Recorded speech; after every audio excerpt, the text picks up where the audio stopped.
नमस्कार दोस्तों। महाशिवरात्रि के इस पवित्र अवसर पर हम आपको एक ऐसे शिकारी की अनोखी कहानी सुनाने जा रहे हैं जिस पर भगवान शिव की अपार अनुकंपा थी। यह गाथा शिव पुराण में भी मिलती है। एक वन में गुरुद्रु नामक एक शिकारी था जो जंगली जानवरों का शिकार करके अपने परिवार का भरण पोषण करता था। एक बार शिवरात्रि के दिन वह शिकार की खोज में निकला, लेकिन संयोग से उसे पूरे दिन कोई शिकार नहीं मिला। उसकी पत्नी और बच्चों को भूखा रहना पड़ेगा, इस बात से भी चिंतित हो गया।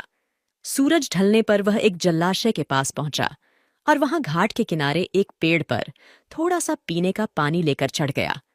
उसे पूरी उम्मीद थी कि कोई ना कोई जानवर अपनी प्यास बुझाने के लिए वहां जरूर आएगा। वह पेड़ एक बेलपत्र का था जिसके नीचे एक शिवलिंग था जो सूखे बिल्वपत्रों के कारण छुपा हुआ था। रात के पहले प्रहर में ही एक हिरणी जलाशय के पास पानी पीने आ पहुंची। उसे देखते ही शिकारी ने अपने धनुष पर बाण साधा। ऐसा करने में उसके हाथ के धक्के से कुछ पत्ते एवं जल की कुछ बूंदें नीचे बने शिवलिंग पर जा गिरी और अनजाने में उसकी पहले प्रहर की पूजा संपन्न हो गई। हिरणी ने पत्तों की खड़खड़ाहट सुनी तो घबराकर ऊपर की ओर देखा और भयभीत होकर शिकारी से कांपते हुए स्वर में बोली, मुझे मत मारो। शिकारी ने कहा, मैं और मेरा पूरा परिवार भूखा है, इसलिए मैं तुम्हें नहीं छोड़ सकता। हिरणी ने शिकारी से प्रार्थना की, मेरे बच्चे अकेले हैं, वे मेरी प्रतीक्षा कर रहे हैं। मैं जाकर उन्हें अपने स्वामी के पास छोड़कर वापस लौट आऊंगी। मैं आपसे यह वादा करती हूँ। शिकारी को उस पर दया आ गई।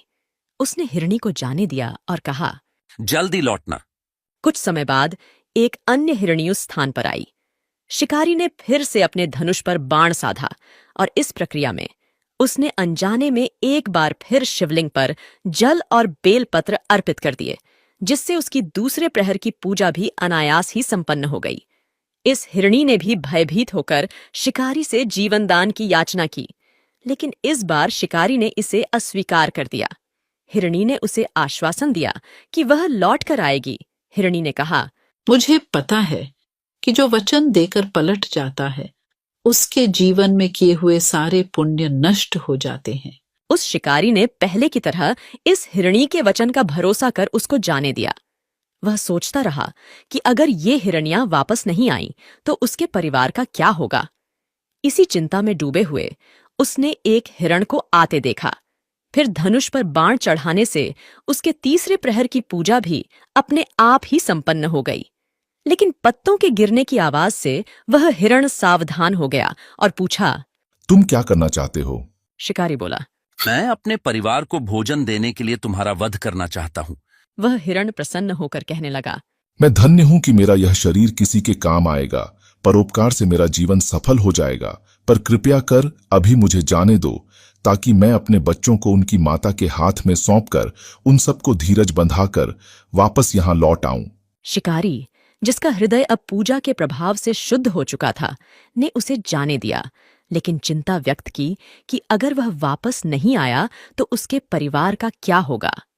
रात का अंतिम प्रहर आते ही शिकारी खुशी से भर गया जब उसने देखा कि सभी हिरण अपने बच्चों के साथ वापस आ गए हैं, और उसने अपने धनुष पर बाण चढ़ाया, जिससे उसके चौथे प्रहर की पूजा भी संपन्न हुई। अब उस शिकारी के भगवान शिव की कृपा से सारे पाप ध्वस्त हो गए। इसीलिए वह सोचने लगा, यह पशु जो अज्ञानी होते हुए भी अपने जीवन के माध्यम से परोपकार करने की इच्छा रखते हैं, वे धन्य हैं।